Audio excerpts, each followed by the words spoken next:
Hey, welcome in. Sorry for the late start. We had a little issue with getting the live stream up on LinkedIn this morning, right at the top of the show. And honestly, it was my fault. I put PM instead of AM. So you missed the opening segment, but no biggie.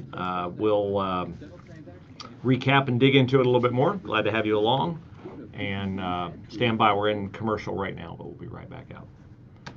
Well, I had a wonderful afternoon yesterday. I spent a fair amount of time on the phone with a nice lady named Jane.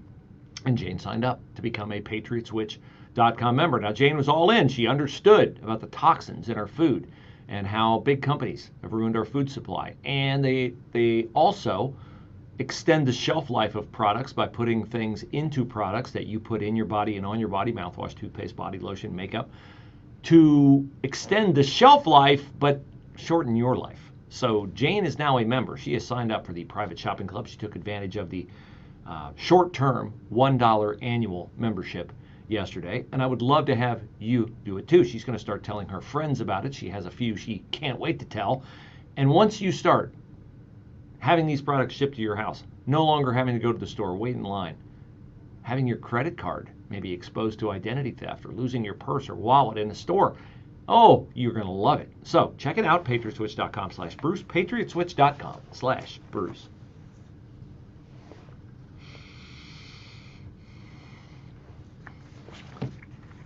So Stormy Daniels has no purpose on the witness stand today except to embarrass Donald Trump. The whole theory of the New York case with Alvin Bragg is, I'll get around to the felonies, I'll tell you later, but first of all, listen to how bad of a guy this guy is.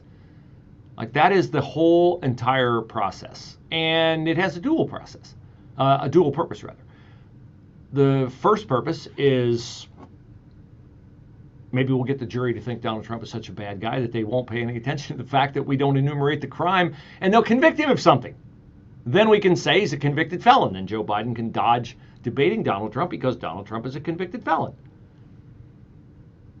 That's one purpose. The other purpose is just so that voters can hear this, and maybe swing voters can hear, oh my goodness, I had no idea this guy was this kind of a guy. I can't vote him. Actually, there's a third purpose, and the third purpose is to keep Donald Trump off the campaign trail.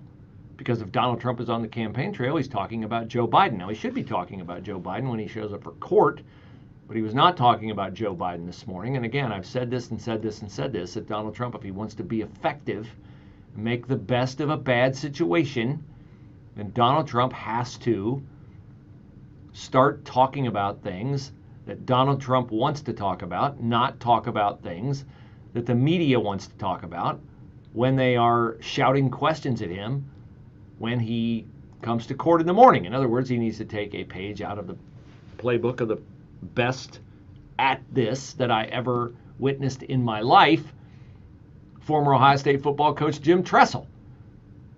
Jim Tressel was extremely frustrating to cover because you'd leave his press conference and you'd have a notebook full of quotes, and you'd get home and you'd look through it and you'd be like, there's nothing here.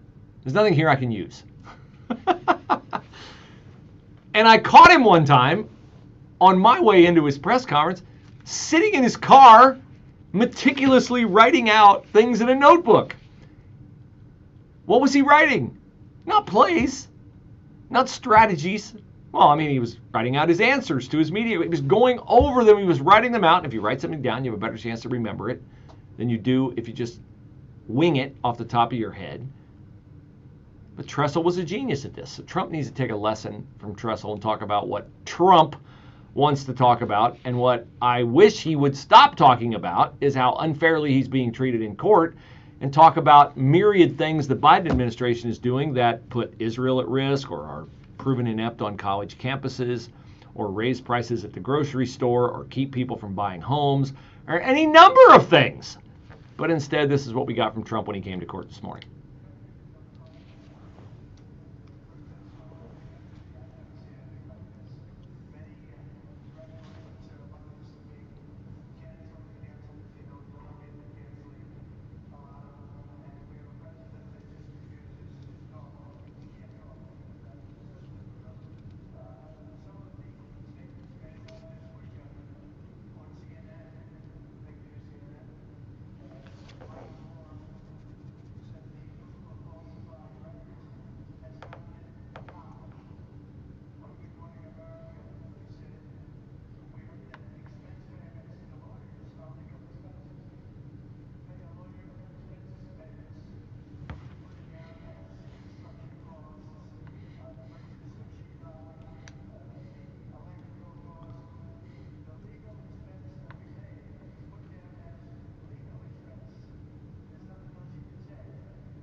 You want to hear more?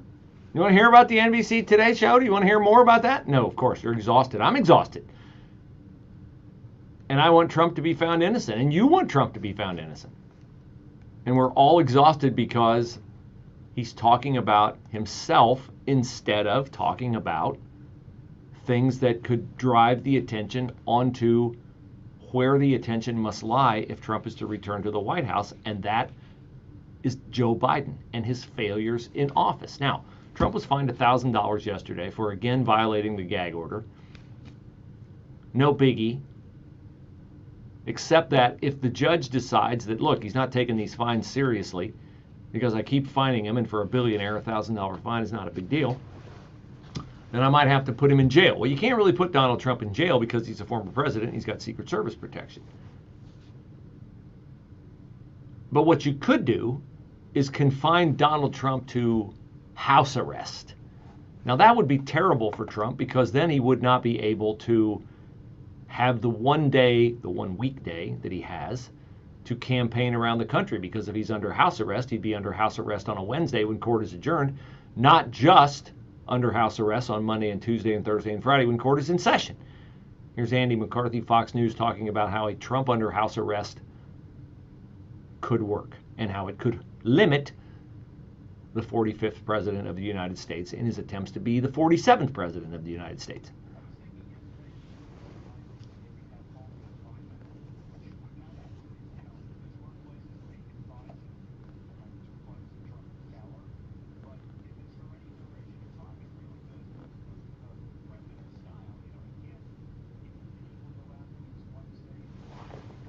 For fundraising, for rallies.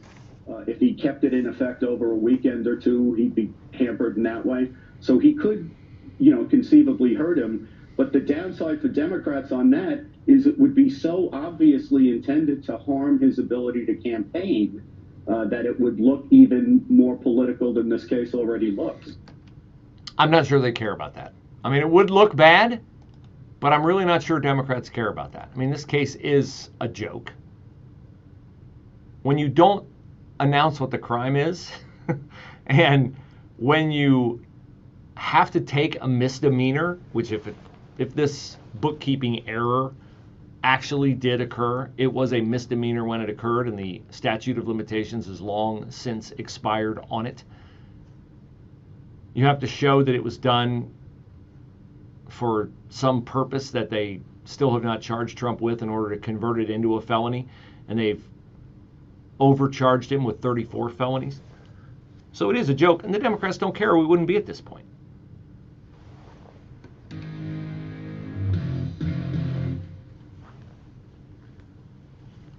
With SRN News, I'm Rich Thomason. The destruction is massive, and at least one death is blamed on powerful storms that have devastated communities north of Tulsa, Oklahoma. Israel going after Hamas in Rafah after rejecting a ceasefire plan that was accepted by the terror group. Israel says the plan fell far short of meeting its core demand. President Biden delivering a Holocaust remembrance speech at the U.S. Capitol. Prosecutors calling Stormy Daniels to the witness stand at former President Trump's criminal trial in New York. Daniels is the woman who is at the center of a non-disclosure agreement with Mr. Trump. Chinese President Xi Jinping visiting a European ally, Serbia, falls on a symbolic date, 25th anniversary of the bombing of the Chinese embassy during NATO's air war over Kosovo. On Wall Street, the Dow 79 points higher. The Nasdaq is up 27. This is SRN News. Biden has started tracking Christians like cattle. Yes, you heard it right. He pressured banks to tag transactions for certain keywords. One of them is Holy Bible. It's a horrifying and creepy attack on our religious freedoms. It's made possible by a digital financial system that makes you a sitting duck. But you do have other options. I recommend a physical gold IRA from Birch Gold Group. I'm Lance Wallnau, a news analyst, a best-selling author, and evangelical leader to people who cherish their financial independence. A precious metals IRA can help you avoid the scrutiny of Biden's anti-Christian bureaucracy while also preserving your retirement savings. To find out more, get your free info kit on gold IRAs by texting the word faith to 989898. Birch Gold Group is the only gold company I trust. Get their free info kit and see how a gold IRA can help you. Text FAITH to 989898. There are no strings attached. So text FAITH to the number 989898 right now and take action to protect you. Because truth is not a left-wing value, and the left lies as easy as you breathe. You need the clarity and wisdom of Dennis Prager every weekday afternoon from 1 to 3 on 98.9 FM. The Answer. Are you under the impression that a metal roof costs 2 or 3 times more than a shingle roof? No, it doesn't.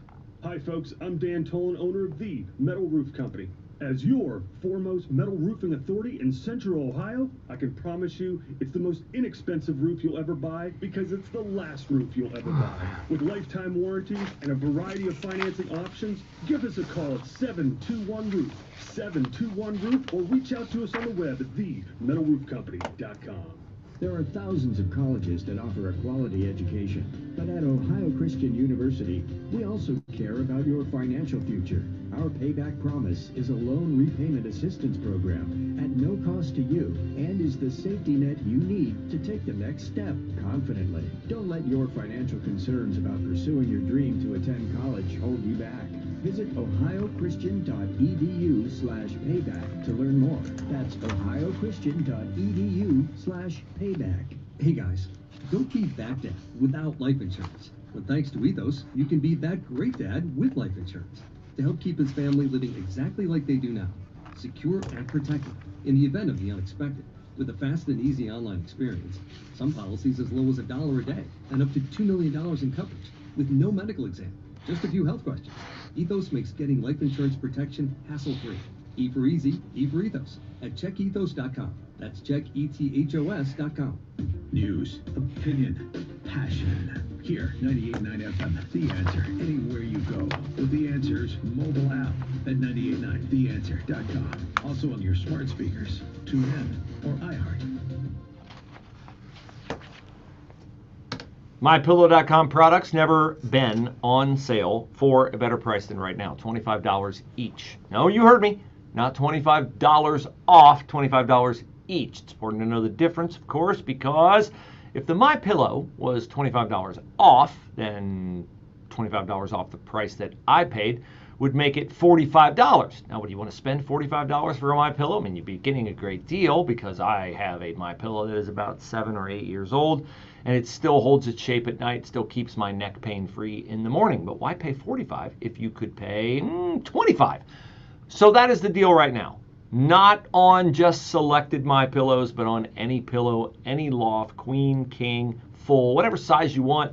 Mike Lindell, his generosity never runs out. By the way, towel sets, slippers, slides, other items at MyPillow.com, also $25. And if you buy 3 and get to $75 total, your shipping is totally free. Check it all out, MyPillow.com, promo code Bruce.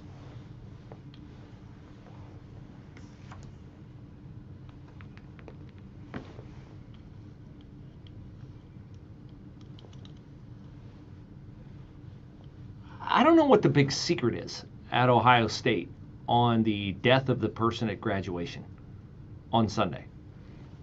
Somehow, some way, for some reason, someone fell from the South Tower at Ohio Stadium Sunday at approximately 12:35 p.m. So we are at 47 hours ago, and we still do not have a name. We still do not have a male or female. We do not have accident or suicide attempt, accident or suicide. We don't have anything. Like, I just am baffled by the secretive nature of this. I don't insinuate or accuse Ohio State of trying to work some kind of a nefarious thing with this. Okay, people make bad decisions all the time, or accidents happen all the time. But what is the holdup on disclosing the details of the person who fell to their death off the South Tower of Ohio Stadium, the one that's pretty much where the players enter when they come on the field? Not obviously. They didn't fall like forward. like 1,000 rows forward and fall onto the track so everybody in the stadium could see it. They fell like off the top, off the back, which honestly, I didn't know that was possible without like really, really trying. I think I've probably been 20 years since I've walked up to the very top of the stadium and looked out the top. And I suppose if you're determined enough to fall off someplace tall, you can do it. But it just seems odd to me. And the other thing that's even dumber than that is there's criticism of Ohio State for continuing the commencement exercises on Sunday after the person jumped off and fell to their death. Now, I understand a person died, and I understand that is unusual for a commencement exercise. Here's what else I understand. A lot of people drove into Columbus to watch their sons and daughters graduate from Ohio State. And the death of this person was in no way disruptive of the ceremonies that were going on inside the stadium at the time of graduation. I gotta presume that they removed the body or obscured the body from view by the time the graduates left the stadium.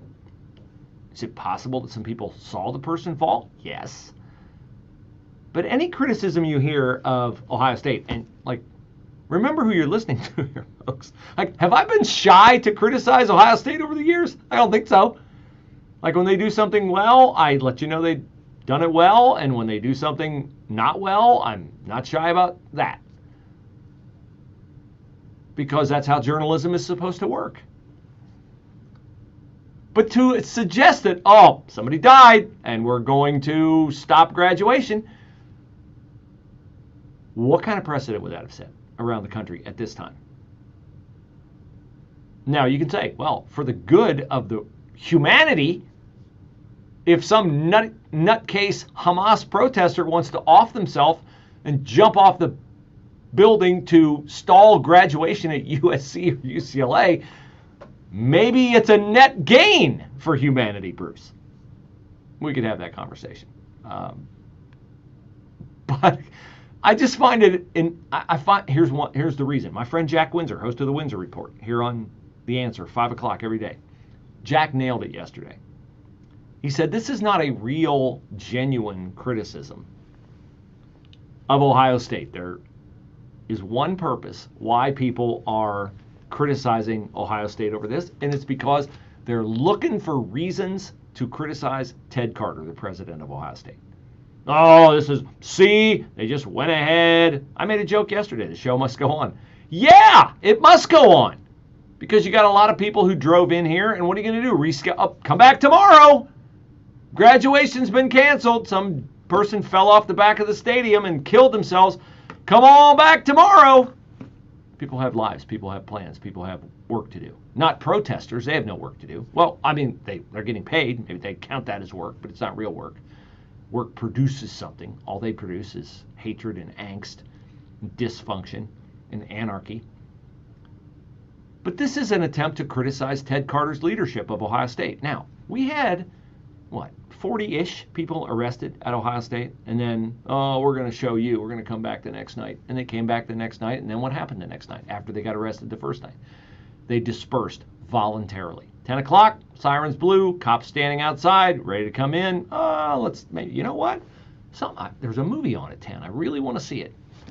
And all the protesters left. Have we had an issue at Ohio State since Ted Carter exercised a little thing called leadership? Not Obama-type leadership.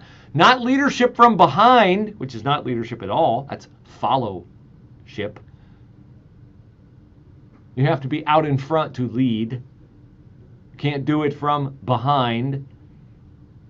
How's that going at UCLA, at USC, at NYU, at Columbia, at Harvard, at other places? Oh, by the way, I got to play this for you. Last night,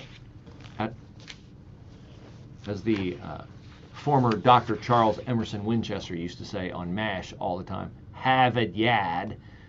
The protesters decided they would turn in for the night, finally, after they got done chanting from the river to the sea, Palestine will be free, and other things. So they're in their little tents at Harvard Yard, and some patriots, I don't know if there are any patriots enrolled at Harvard, but some patriots showed up and thought, you know, it would really be nice what we could do for the protesters. We should play them, because, I mean, protesting is hard work. You're getting paid a lot, it must be hard work. We should play them a lullaby over the loudspeaker. And so they did. They played a lullaby over the loudspeaker for the Harvard protesters sequestered inside the gated walls of Harvard Yard. Here's how the lullaby sounded.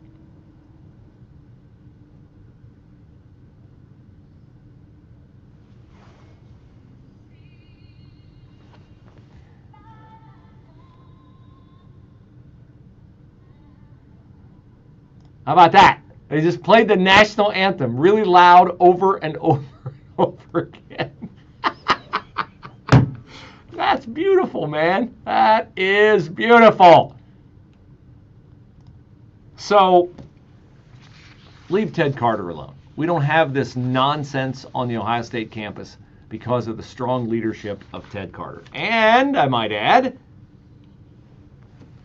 on Ted Carter's right flank is Ohio Attorney General Dave Yost, who yesterday sent a letter to Ohio's public university presidents warning them of an obscure law that could affect students who were arrested during recent on-campus protests. What is the obscure law? Well, the obscure law makes it a felony to commit a crime. Let's see if, check these boxes as we go, as I describe this. A felony to commit a crime. Are the protesters committing a crime? If they don't obey police orders, they're committing a crime. You must commit a crime with 2 or more people. Are they doing it with 2 or more people? Yes, they are. And here's the third element for it to be a felony. Commit a crime with 2 or more people while wearing white caps, masks, or other disguises.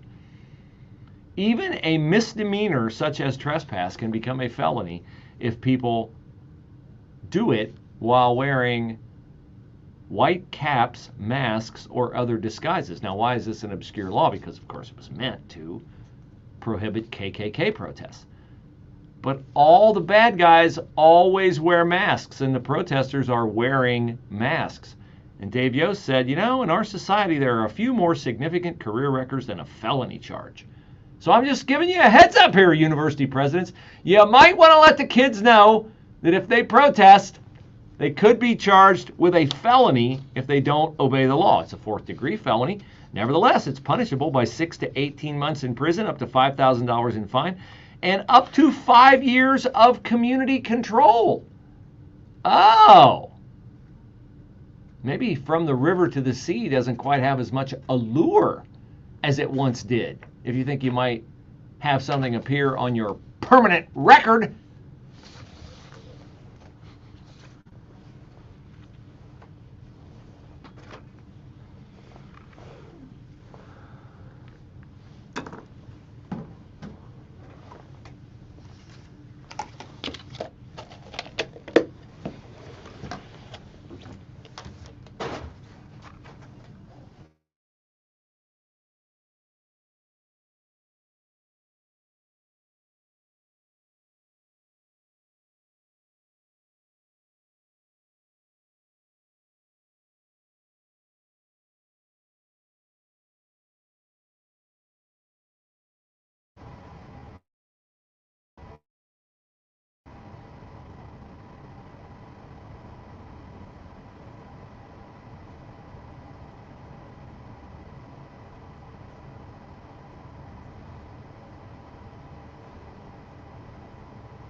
Oh.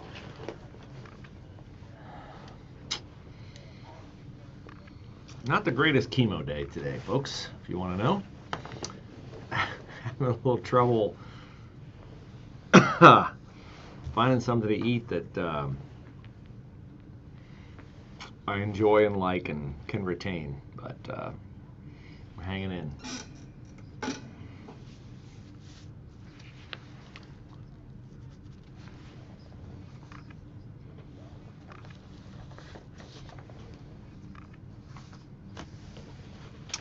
What do we got in the old audio machine, ladies and gentlemen? Here we are.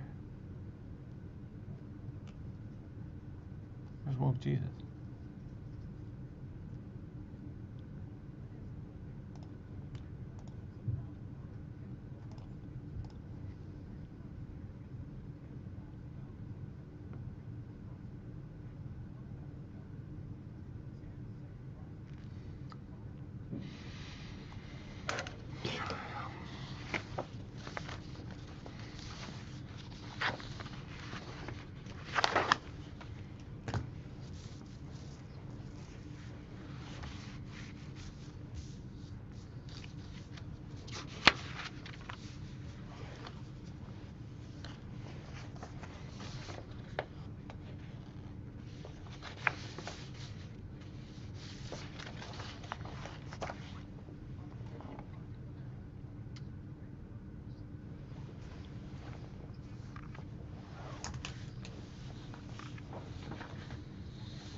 Yeah, and Dr. Seb would also love to welcome you on the Patriots Alaska cruise with Mike Gallagher. But you know what? That's not the only cruise we have going. Imagine 9 days of basking in the sun surrounded by the stunning beauty of a tropical paradise. Ooh, that sounds good. Doesn't sound like Alaska. No, it's a different cruise. You can cruise to the islands of Turks and Caicos, Half Moon Cay, Curacao, Bonaire, and more. Who with? Dennis Prager. Follows this program every day at 1 o'clock. Not 1:05, 1 o'clock. The cruise will take place from November the 29th to December the 8th, and you can secure your spot on this once-in-a-lifetime adventure by going to 989theanswer.com. Now, while you're there, why don't you linger over the Discount Shopping Club and check out all the tuition deals that we have on private schools, Christian schools, and even Christian colleges like Ohio Christian University. 989theanswer.com. Your home for all things cruising and academia. 989theanswer.com.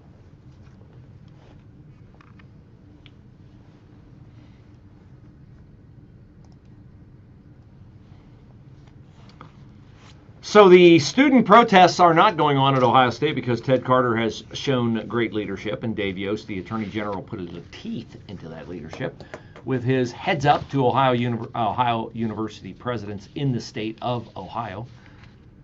I should have said university presidents in the state of Ohio, by saying, hey, if you are protesting or you're doing something that breaks the law with 2 or more people and you're wearing a mask, that could be a felony, punishable by 6 months, 5 years community control, $5,000 fine.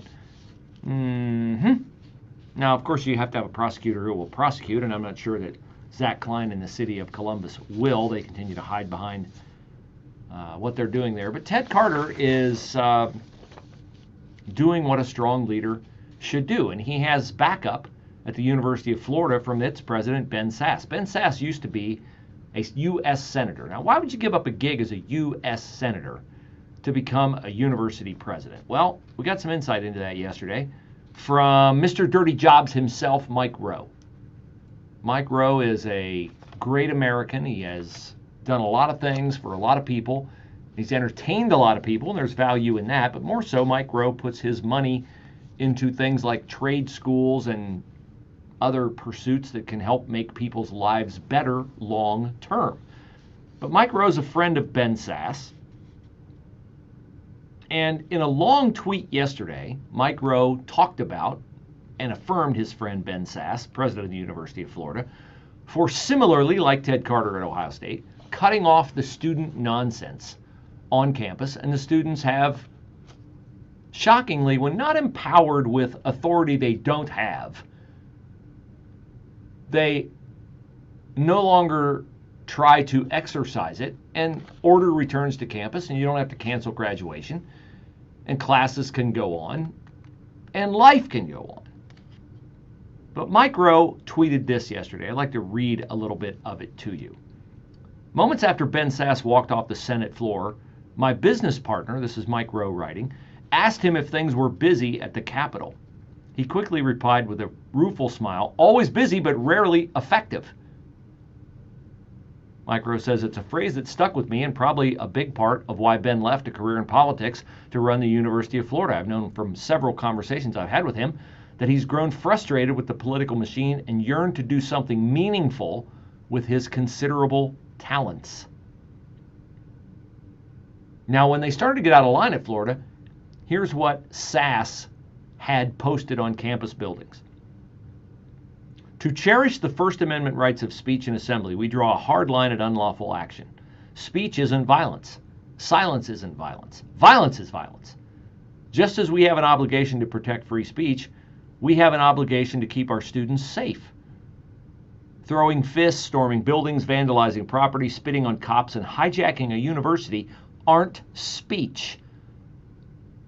Appeasing mobs emboldens agitators everywhere. Moving classes online is a retreat that penalizes students and rewards protesters. Participating in live stream struggle sessions doesn't promote honest, good faith discussion. Universities need to be strong defenders of the entire community, including students in the library on the eve of an exam, and stewards of our fundamental educational mission. Yeah, that is clear-eyed, boldly stated, and indisputable. And that is a trait of all great leaders. And I might add, all great parents. Setting expectations, establishing a firm tone, clearly delineating or implying consequences if your expectations are violated, are essential elements of great leadership and great parenting. And I'm just exceedingly grateful that we finally, after years and years and years of woke presidents at Ohio State, have someone, and it's no shock, Ted Carter's a military guy, he understands chain of command, he understands authority, and he understands that at Ohio State he has it, and he is also aware of the responsibility that comes with it and how to exercise it. I never met the man, but from what I see from a distance, I like. I think he made a bonehead hire on athletic director, but otherwise, from a distance, what I see, I like. Now, I'm not a fan of Robert F. Kennedy Jr. as a presidential candidate because I don't trust him because he's pro-abortion. But there is something about RFK that I think is useful in this presidential run-up, and that is that he is a guy with a legacy Democrat name who is calling out a legacy Democrat in Joe Biden for doing things that are not at all democratic. Now, for his trouble, Robert F. Kennedy Jr. has been denied Secret Service protection, and he has been called every name in the book by the very people who his family has defined for decades. From Joseph Kennedy, an ambassador, to obviously JFK, the president, Ted Kennedy, a senator, Robert F. Kennedy Sr., Attorney General under his brother Jack, and now Bobby Kennedy Jr. Here's Bobby Kennedy. There was like a 30-minute video on X today of Bobby Kennedy. It's narrated by Woody Harrelson, the bartender from Cheers. If you want to watch it, you can watch it.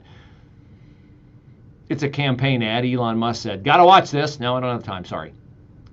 But I did find the beginning amusing, where RFK read things written about him, and notice when he attributes these slurs about him, notice who he attributes them to. In every case, it is a staunchly Democratic media voice.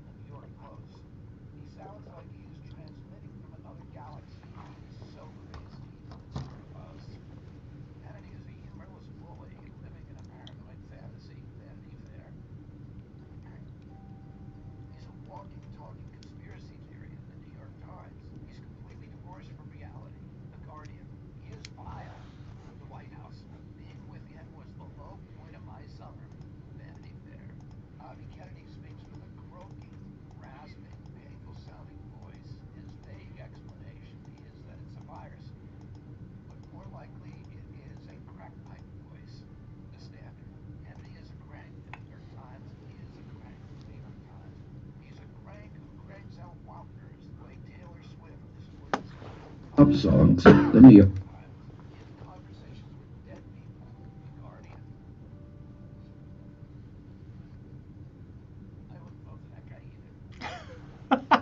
So he has a sense of humor about it, and he can see how the game is played. How do you deny that guy Secret Service protection? What if he got killed on the campaign trail? Are the Biden administration as heartless as they are? I mean, they'll rip the limbs off babies. Would you expect them to have any regret? I wouldn't. Planning for retirement is no small task. If you don't know where to start, join Rodney Peters of Peters Wealth Group every Saturday at 10 and 2 for Retire Ready Ohio. Rodney shares help.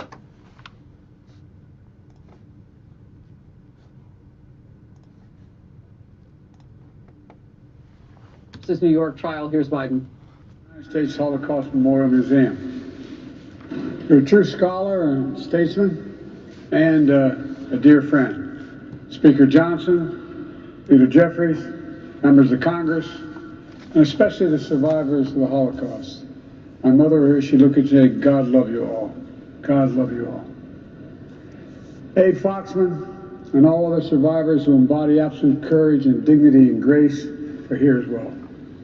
During these sacred days of remembrance, we grieve, we give voice to the 6 million Jews who were systematically targeted, murdered by the Nazis and their collaborators during World War II. We honor the memory of victims, the pain of survivors, the bravery of heroes who stood up to Hitler's unspeakable evil, and we recommit to heading and heeding the lessons of one of the darkest chapters in human history, to revitalize and realize the responsibility of never again. Never again, simply translated for me, means never forget. Never forget. Never forgetting means we must keep telling the story. We must keep teaching the truth. We must keep teaching our children and our grandchildren. And the truth is, we're at risk of people not knowing the truth. That's why growing up, my dad taught me and my siblings about the horrors of the Shoah at our family dinner table. That's why I visited Yad Vashem as a senator, as vice president, as president. And that's why I took my grandchildren to Dachau, so they could see and bear witness to the perils of indifference, the complicity of silence in the face of evil that they knew was happening. Germany, 1933, Hitler and his Nazi party rise to power by rekindling one of the world's oldest forms of prejudice and hate, anti-Semitism. His rule didn't begin with mass murder. It started slowly across economic, political, social, and cultural life. Propaganda demonizing Jews, boycotts of Jewish businesses, synagogues defaced with swastikas, harassment of Jews in the street and in the schools, anti-Semitic demonstrations, pogroms, organized riots. With the indifference of the world, Hitler knew he could expand his reign of terror by eliminating Jews from Germany, to annihilate Jews across Europe through genocide, the Nazis called the final solution. Concentration camps, gas chambers, mass shootings. By the time the war ended, 6 million Jews, 1 out of every 3 Jews in the entire world, were murdered. This ancient hatred of Jews didn't begin with the Holocaust. It didn't end with the Holocaust either, or even after our victory in World War II. This hatred continues to lie deep in the hearts of too many people in the world, and requires our continued vigilance and outspokenness. That hatred was brought to life on October 7th in 2023. There's something particularly disgusting and appalling about hearing this guy talk about anti-Semitism when everything that he has done virtually since about 3 weeks after October 7th has been done to undermine Israel. I can't listen to any more of this garbage. Sorry for the late start today. We'll catch you tomorrow with more. Hope you all have a great day. Babies, parents,